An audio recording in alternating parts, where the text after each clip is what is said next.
Chaque action que tu entreprends est un pas vers le type de personne que tu souhaites devenir. Bienvenue sur Code de Vie où on parle de leadership et de croissance personnelle. On est tous dans la joie, une nouvelle année a commencé. Bienvenue en 2025. Et oui, il y a déjà quelques jours qui sont passés et je pense que tu as pris des résolutions.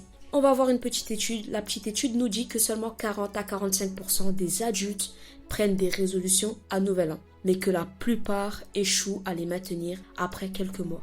Donc si tu fais partie, dans un premier temps, de ces 60% qui n'ont pas pris des résolutions, cette vidéo, elle est pour toi. Alors, si c'est pas le cas, n'hésite pas de t'abonner, de partager et bien sûr ton petit like me fera plaisir. Sur Code de Vie, on va faire de cette année une année où nos objectifs sont réalisables. Alors aujourd'hui, on va parler d'une chose capitale. Là, on parle de la puissance des petites habitudes. Souvent, on veut vivre de grandes choses, on se fait des résolutions incroyables, mais des fois irréalisables parce qu'ils sont tout simplement trop élevés. Donc j'espère pour toi que cette année, tu n'as pas pris des résolutions qui sont trop élevées. Retiens ces deux phrases. Les grandes réalisations sont souvent le résultat de petites habitudes bien établies, de John Maxwell, et les habitudes sont les fondations de la réussite. Elles définissent ce que vous accomplissez chaque jour. Et bien évidemment, à la fin de la vidéo, je te donne 2 petites astuces pour optimiser tes habitudes. Et il y a une autre étude qui dit que seulement 8% des personnes réussissent à atteindre leurs résolutions. Les raisons de cet échec sont diverses, allant d'objectifs irréalistes, de manque de planification, de la procrastination et un manque de soutien social ou de motivation. Donc sur 10 personnes, il n'y a qu'une seule personne qui va atteindre ses objectifs. Donc par exemple, si autour de toi, il y a 9 personnes, tu es la 10e personne, peut-être que c'est toi qui vas atteindre cet objectif-là.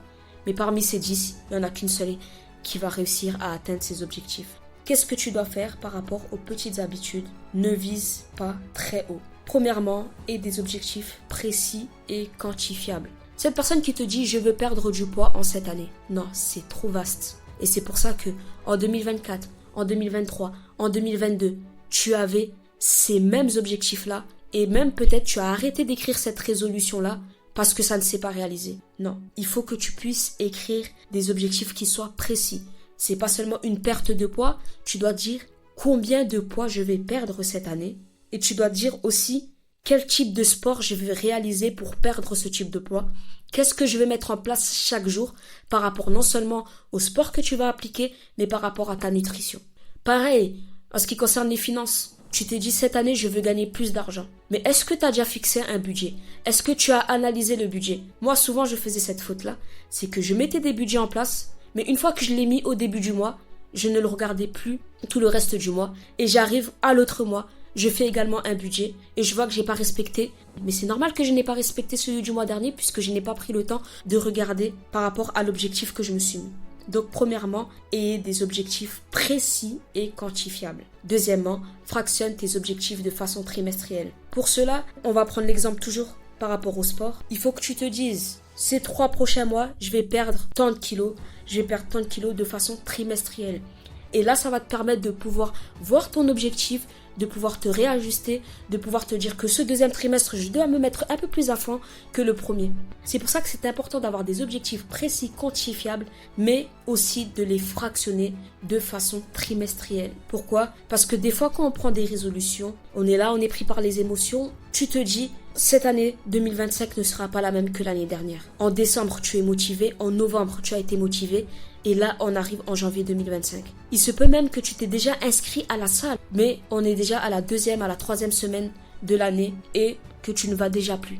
Donc, il ne faut pas que tu prennes des résolutions avec émotion. Mais aussi, les personnes qui se surévaluent sont souvent les premières à abandonner. Donc, ne vous surévaluez pas. C'est bien d'avoir de grands objectifs. C'est bien de rêver grand. Mais que tu puisses être cohérent dans tes objectifs et il faut que tu puisses être constant. Et il y a des jours où tu seras moins motivé que d'autres et c'est là où la constance sera importante. Le 3e point, c'est la cohérence et la constance. Sois cohérent. Mais pour être cohérent, comment tu peux faire? 21 jours. Prends-toi 21 jours où tu exerces du sport. Prends-toi 21 jours où tu analyses tes performances. Prends-toi 21 jours où tu es constant.